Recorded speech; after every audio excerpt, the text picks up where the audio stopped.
National security committee کا اجلاس ہو رہا ہے اور آرمی چیف بھی ہیں، D G I S I بھی ہیں اور سیاسی قیادت کو بریف کیا جا رہا ہے۔ پرائم منسٹر آف پاکستان اس اجلاس میں شرکت نہیں کر رہے اور یہ بڑا مجھے اس پہ سرپرائز ہوا، کیونکہ یہ وہ اجلاس تھا جس کے اندر ایک قومی یکجہتی چاہیے تھی۔ پرائم منسٹر بھی بیٹھتے، لیڈر آف دی اپوزیشن بیٹھے ہوئے ہیں، بڑی جو اپوزیشن پارٹیز ہیں یا جو پارلیمنٹری پارٹی کے لیڈرز ہیں، ہیڈز ہیں قومی اسمبلی یا پارلیمان کے اندر، ان کی نمائندگی بھی موجود ہے۔ آرمی چیف اور D G I S I بھی موجود ہیں۔ تو وہ جو ایک پیج 100 دفعہ ہم چیخیں مارتے ہیں پورا سال، سیاسی لوگ ہمارے کے سارے ایک پیج ہیں، وہ آج ایک پیج چاہیے تھا۔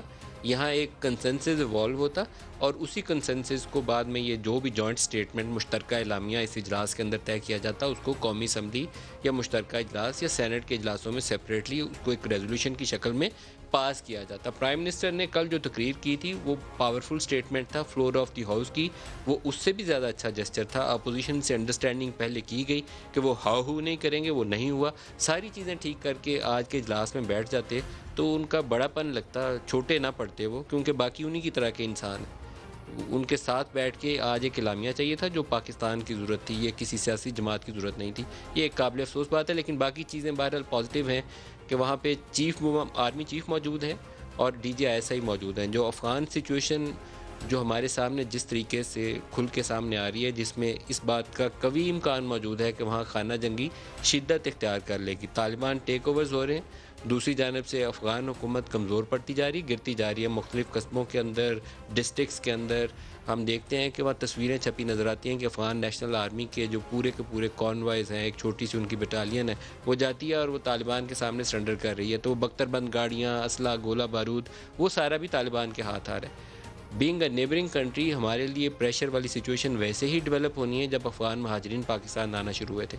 کیا ہم دوبارہ افورڈ کر سکتے ہیں کہ 30-40 لاکھ بندے کو 40 سال 4 دہائیاں ہم نے سنبھالے رکھا، اس کے بعد پورے پاکستان کو جس طریقے سے ہم نے ریڈیکلائز ہوتے ہوئے دیکھا، جو تھا نہیں پہلے، اس کے بعد ریڈیکلائز ہوا، کلاشنکوف آئی، یہاں پہ ڈرگز آئیں جو پاکستان کی سوسائٹی کا حصہ نہیں تھیں، وہ چیزیں پاکستان میں آ گئیں۔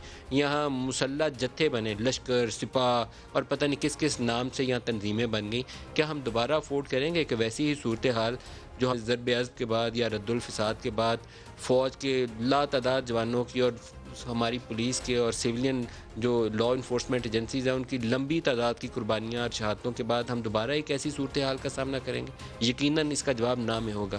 ہمیں اس صورتحال کو اوائڈ کرنا ہے جو پاکستان یا اس خطے کے لیے آگ لگانے کا سامان پیدا کر سکتی ہو۔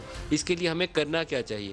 کرنے کے حوالے سے پرائم منسٹر نے ایک بڑی واضح پوزیشن لے لی تھی، اور وہ واضح پوزیشن یہ تھی کہ پاکستان پیس میں تو حصے دار بنے گا، امن کی خاطر تو ہم امریکہ کے اتحادی بنیں گے، لیکن ہم کسی تنازع کا حصہ نہیں بن سکتے۔ ماضی میں ہم تنازع کا حصہ بنے، تنازع کا حصہ ہم ایسے بنے کہ جب جہاد افغانستان شروع ہوا تو جنرل ضیاء نے پاکستانی سرزمین کو لانچ پیڈ کے طور پر استعمال ہونے دیا۔ سی آئی اے اور ویسٹرن ورلڈ جو سارے اس جہاد کو سپورٹ کر رہے تھے، یہ عرب مجاہدین کو لے کر آئے، جس کو اب القاعدہ کہتے ہیں، اس وقت مجاہدین کہتے تھے، اس ساری القاعدہ کو اور اس سارے مجاہدین کو یہاں پاکستانی سرزمین کے راستے افغانستان میں جانے دیا گیا، اور پورے ویسٹ نے اور سی آئی اے نے اس کو فنڈ بھی کیا اور سپورٹ بھی کیا۔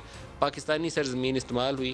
بعد میں جب سوویت یونین ٹوٹتا ہے، لاسٹ سوویت یونین کا جو سولجر ہے ریڈ آرمی کا، وہ افغانستان سے نکلتا ہے۔ اس کے بعد پاکستان کا ایٹمی پروگرام امریکہ کو نظر آ جاتا ہے، کبھی پریسلر امینڈمنٹ، کبھی کوئی اور امینڈمنٹ، ہمارے اوپر پابندیاں لگیں، اور ایک لمبا پھر ڈیکیڈ ہے جس میں ہم امریکہ سے دور ہو جاتے ہیں۔ پھر 9/11 ہوتا ہے، پھر دوبارہ جنرل پرویز مشرف امریکہ کے اتحادی بنتے ہیں۔ وہاں سے سوال پوچھا جاتا ہے کہ ود اس اور اگینسٹ اس، تو یہاں سے جنرل مشرف کا جواب آتا ہے کہ انسٹنٹڈ سپورٹ، یہی الفاظ استعمال کیے گئے تھے کہ بغیر مشروط کسی شرط، ifs اینڈ بٹس کے بغیر آپ کی مکمل حمایت کا اعلان کرتے ہیں۔ پھر ہمارے ہاں وہی خانہ جنگی ٹی ٹی پی، جو پہلے ٹی ٹی پی کے نام سے تنظیم نہیں تھی، جنرل مشرف کے اتحادی بننے کے بعد ایک ٹی ٹی پی پاکستان میں بھی بن گئی۔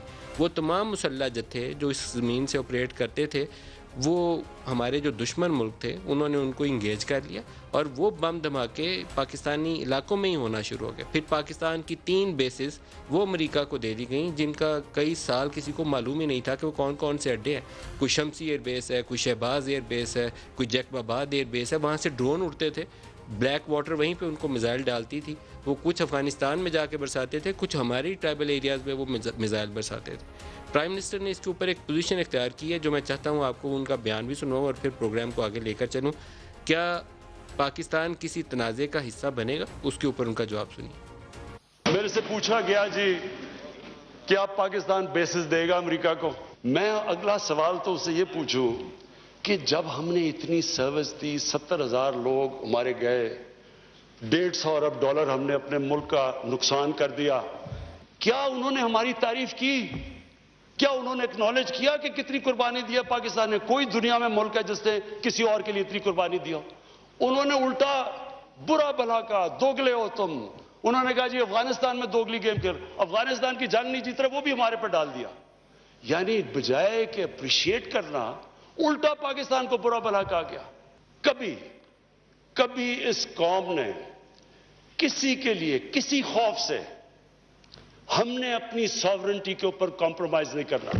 پارٹنرز ان پیس تو امریکہ کے ساتھ ہو سکتے ہیں اور ہمیشہ رہیں گے، ہم پارٹنرز ان کانفلکٹ نہیں ہو سکتے۔ اب ہم اپنی خود مختاری کے اوپر کمپرومائز نہیں کریں گے۔ پرائم منسٹر نے آگے چل کر جنرل پرویز مشرف نے جو اپنی کتاب میں دعویٰ کیا تھا کہ میں نے اتنے پاکستانی یا اتنے لوگوں کو پکڑ کے ہم نے امریکہ کے حوالے کیا، اس کا بھی ذکر کیا، اور پھر میزائل حملوں کا بھی ذکر کیا۔